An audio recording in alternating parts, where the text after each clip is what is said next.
messages of those people who are kidnapped, that if they don't pay, that this is the fate that will befall them and their family. So to make the, where I'm going is this, sir. Threatening calls can come from anywhere. But when security agents at that meeting, when they took that number and tracked the number, it's very sad to note that the number was traced to Kirikiri Correctional Center. It was an inmate that is using this phone to call everybody like that. It's not only members that were called. They have called pastors, some judges, people they know are rich society. They will just harass them and they will pay. The question is this: the Correctional Act of 2019 forbids the use of telephone by inmates in the prison. Where does an inmate, how did he come about telephone? That's number one. How did he get the numbers of honorable members? Somebody in Lagos threatening us in Ekiti. Yeah, he can get it, but I want to tell you that he must have had collaborators from here. Right, Honorable Speaker? This is not a matter. In fact, I've written an article on it which has been published. And I want this escalated. I want us as a house here to make a resolution and inform the Minister of Interior to institute a high level investigation into this, and so that we don't allow that kind of thing to spread to Ekiti.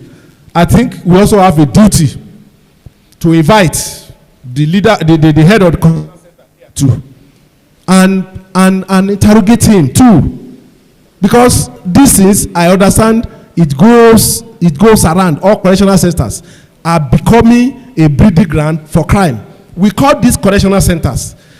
Is this correctional? A correctional center is supposed to reform convicts, but when unscrupulous prison officials collaborate with them to make the correctional centers a new breeding ground for crime, then we are in trouble. And you know that not so many people will think about it. We are talking of insecurity, kidnapping, rape, and the rest of them, whereas they are being planned from inside the prison, and nobody will know. It is the most unlikely place that anybody will think that crime can come from. This is we are not, because we have to think, we have to look at the bigger picture. Don't just say they just need money, they just want to pay. Do you know that a retiree has fallen victim because there is nobody? Just imagine somebody with hypertension in the middle of the night, you receive a call that assassins have surrounded your house, we want to kill you, or you pay. The person will pay, and the person can even drop dead. So, right, Honorable Speaker, my prayer is that we must inform, we must escalate this, and ask the Minister of Interior to probe this. We have the power, and we need to even interrogate the correctional center officials here. How did they get our phone number? Thank you very much. Well, I understand this is a very sensitive matter. Even though matter of urgent public importance is not what we debate, but due to the sensitive nature of it, we will allow few members to make comments, but let me also put it this way. I want us to also exercise caution in dishing out some facts on this particular matter, particularly those who have been, who has received one call or the other. We should not allow fifth columnists to also take advantage of this. I think we have to be a bit. Let me first of all appreciate you, sir, for bringing this to the fore of the House. It's important, but I think now that it's known to the House, we will handle it administratively. I think that is much more better. And I can assure you, particularly members who contacted me on this matter, that immediately I was contacted, necessary steps were actually taken. And I can agree with you, Right Honorable Akim Jamiu, that your assertion or claim to the fact that the call was said to be made from Kirikiri, from the intelligence I have also gathered, that may not be far from the truth, from what I have gathered. But the only question that we cannot say we have unraveled is who actually made the call from the Kirikiri. We cannot say of a fact that is the criminal or inmates. It can be prison officials too. But what is before us, that's from the intelligence report, is that those calls were made right inside Kirikiri. So likely to be, of course, possibility that is going to be the inmates, maybe on the high side, but who also says that the prison officials can also do it, or correctional service officials. Now that we know this, I think what is important on us now is for us as a house to escalate this matter, not just to the correctional or Minister of Interior that we have mentioned, but to the National Security Advisor and other relevant security agencies. We escalate, particularly since it affects the lives of some of our colleagues, but not even that. From available information, there are some of our people who has even fallen victim of making payments. But I think security should do their job on this. If payment has been made, to which account? I don't even think that is something that by now security agencies ought to have, and whatever is happening in Kirikiri, minister, that comes, the Minister of Interior now comes in to also ensure that that place is flush and the culprits are brought to book. Well, having said that, I will still allow members who want to say one or two things, but please, like I said, let us exercise discretion in the information we will be dishing out. Yes, Honorable Faweku, I will come to you and I will come here also.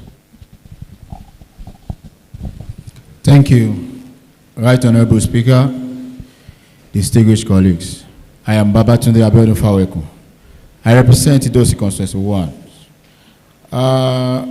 Mr. Speaker, they said General West actually called me on that same night, Tuesday, as in Monday/Tuesday last week, and threatened me, threatened my wife, my family. Honorable Faweku. And Honorable Faweku. yes, sir. I think we should. And we should. okay. Yes. Okay. Thank you. Okay. Why I stood to talk is that, like you have said, we should take it as urgent matter of security importance. And I want to raise it that members should be well protected. We should not see it like a scammer is trying to do something. We should take it seriously. We should take our security very seriously. That's why I wanted to talk about it. Thank you. Thank you very much. Yes, Honorable Tokwenonge, then I call Honorable Latif Oluwole Akande after. Right Honorable Speaker, distinguished colleagues, my name is Longe Temitokwe Ademola. I represent the group Air Consensus, Mr. Speaker. Mr. Speaker, it is very disheartening where we find ourselves in this country today, vis-a-vis security and the protection of life and properties. Speaker, it is a statement of fact that some of these things that are emanating from our correctional centers, it makes us sad when we hear things like this happening from our correctional centers. But don't let us, let us just say it is still in the realm of, we know that we got intel, meaning that investigations are still ongoing. So it is not something that a conclusion has been made on. It's an intelligent report. Investigation are on. Don't let us conclude, particularly on correctional, but we only, for us, it is for us to call on the security agencies and every relevant agencies to intensify effort at unraveling the identity and whatever is happening. Mr. But don't let us don't let us make any conclusive statement. Thank you, Mr. Speaker. While I agree with you 100% that we should not make any confirmatory or conclusive statement, Mr. Speaker. Mr. Speaker, please permit me to say that we need to be more up and doing, especially when it comes to the issue of security of lives and properties in this country, Mr. Speaker. Mr. Speaker, we have seen things happen in the correctional centers, and it makes us to begin to wonder. Correctional centers are supposed to be places where people are reformed. It is supposed to be a place, as the name suggests, correctional, that people are corrected, that people go through a certain degree of reformatory processes. But is that what we have in our correctional centers, Mr. Speaker? Personally, I have been to correctional centers several over the years. I've had cases to go and check people there, to go and see people there, Mr. Speaker. What we see there, even if we are not drawing conclusion about this one now, what we see in our correctional centers is the fact that we need to be more up and doing. We need to be sure that the places that they call correctional centers are actually correctional centers. Is it not a statement of fact that telephones are being used by inmates? Is a statement of fact, Mr. Speaker. It's not even debatable. Is it not a statement of fact that some of the people that are supposed to be in charge of these inmates are also in criminal conspiracy and in criminal cahoot with them to allow them to use phones? Mr. Speaker, is it not a statement of fact that prison officials smuggle alcohol and all manner of things to prison for? I mean, these are things that happens there. Sir. Mr. Speaker. Facts. Mr. Speaker, it is a statement of fact that these things happen in our prisons. But Mr. Speaker, if you say that I should come up with facts, well, Reps ipsa loquitur, Mr. Speaker. The fact speaks for itself. Those are the facts that you can see, that you can feel, that you can. All right. Point of order. Let's order what? No order. Point of order. An observation does not work anymore here. It is order. We work by order. It's either you are raising constitutional order, our order 9 to 60 sub 12.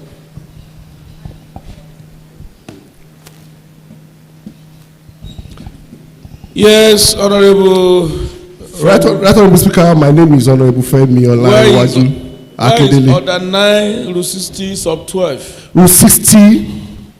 Rule 60. There is no rule 12 in, no sub 12 in order 9. 60. Rule 60 sub 12. Subsection 12, page 33. Oh, okay, please go ahead. Yes, you are right. Right, Honorable Speaker, my name is Honorable Femi Olanrewaju Akindele. I represent the entire Celestial and terrestrial bodies of Rep. Very Constituency 1. Right, Honorable Speaker, it is going to be a brazen lack of diligence and if members are asked to be properly dressed, and we have sergeant at arm that is crossing the maze often and often without being properly dressed. Right, I'm bringing this to fore because I've corrected him privately over and over in this chamber. And I told him that I was going to raise this order one day. He has been moving around. In fact, he even came to, even before me to come and meet Honorable Lateef Akanle, and has been walking around the chambers without being properly dressed. Honorable Speaker, if members are to be properly dressed, I don't know what becomes of Sergeant Atam. Thank you. That is even not. I didn't even. Thank you for bringing my observation. It's even not issue of probably. It's an act of indiscipline. It's an act of indiscipline, and that should not be. Stand up, please. Let this be the last time that will happen.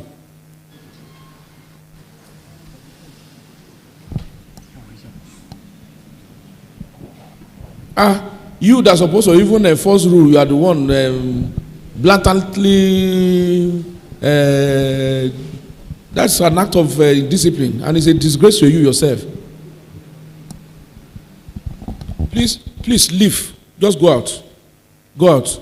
And make sure you stay at the back. If I say out, I mean at the back.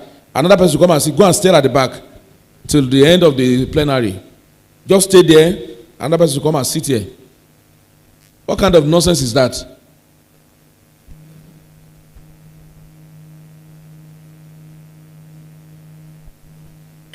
Please don't take our familiarity or whatever for contempt. And even member is even addressing you, are still behaving as if you are the boss here. What kind of nonsense is that?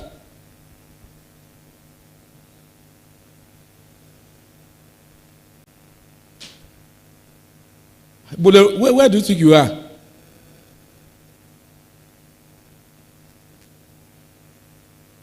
Honorable, please go ahead. Mr. Speaker, with profound respect to you, sir, all I want to draw our attention to is the fact that our correction should be correctional centers in truth, and indeed, when we say places are correctional centers, we should ensure that people that go there do not only get reformed, do not only get corrected, they should also be good citizens of Nigeria, not for people to go there and become even more dangerous criminals. I want to also join Right Honorable Hakeem Jamiu. I want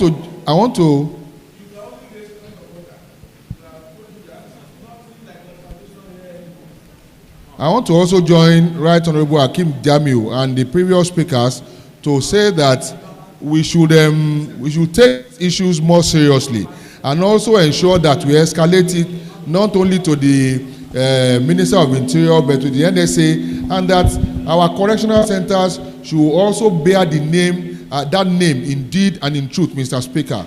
And at the end of the day, let our inmates that goes to the prison be truly reformed and corrected. Thank Those you. of you at the media, please, what's going on there?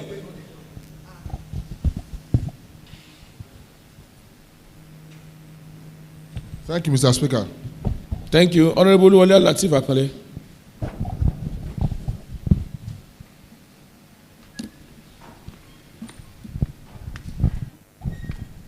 Yeah, thank you, Mr. Speaker.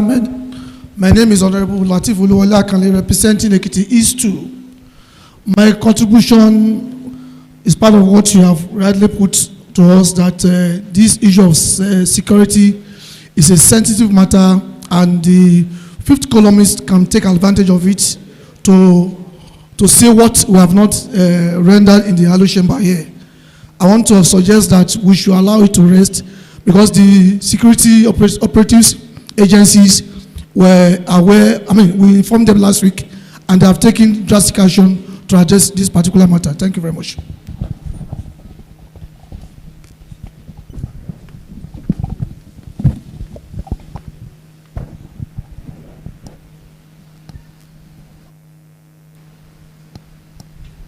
Thank you very much, Honorable Lateef Akanle. I think I would take that.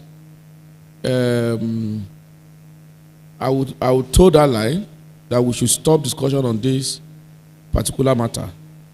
Let's leave it, and while the House would take further necessary steps to escalate and to call the attention of all relevant authorities to this matter, and to also seek for further protection for our people. I think that is the most important thing to be done. But like I said, there are things that we don't bring to the public sphere. When it comes to the issue of security matters are so sensitive, and we should not allow others to not take advantage of the moment. I don't want that. Whichever general wears, wherever he's doing his own general, let him continue to die where he is owed up. We have heard that. But don't also give room for the untoward people to take advantage. And that is why we will not discuss this anymore. But clerk of the house, you cause, and that will be the resolution of the house, that we are going to write to relevant agencies, authorities, to inform them and also call for proper investigation into this matter with the aim of unraveling and the whoever is behind it and bringing them to justice. NIA, NSA, Minister of Interior, Correctional Services, and every other relevant agency that is important, DSS, and it is for the security agents to handle that one. They will know those who they know how to handle that one, to track them. Is for them to do. We will not do their job for them, but we will only call their attention to what they should do. Thank you. And I believe those in favor should say aye. Aye. Those against say nay. The ayes have it. Yes, I call on Honorable Awoniyi Jacob. Or do I put Pa Jacob? The Right Honorable Speaker, sir, distinguished honorable members of the House. I'm Honorable Jacob Adeyemi Awoniyi. I'm representing about constituency 2. I rise this morning, Mr. Speaker, to draw the awareness of this House to the frequent accident that is taking place along Newing Road, especially in front of Central Bank of Nigeria here. Just last week, Thursday, 2 people lost their lives at that particular road. And the accident has been a recurring one. We have been recording that on that particular lane. The reason for that is not far to seek, Mr. Speaker. One, the impatience of Okada riders and other motorists. The road that link that road to Federal Mortgage Bank, Jamb Office, and Ileanu Quarters. The only link is very close to Enyi. You have to go down to Enyi before you reconnect the road to come to Jamb Office or go to Ileanu Quarters. And the Okada riders and other motorists are now trying to use one way. And that is why we have been recording accidents on that particular route. Like I said, just last week, Thursday, 2 lives were lost. And we wouldn't want such to happen again. And apart from that, the security officials that were in front of the central bank also displayed what I can refer to as unprofessional attitude by chasing Okada riders that violated the rule, up to the point of dragging the Okada riders to an oncoming vehicle. Mr. Speaker,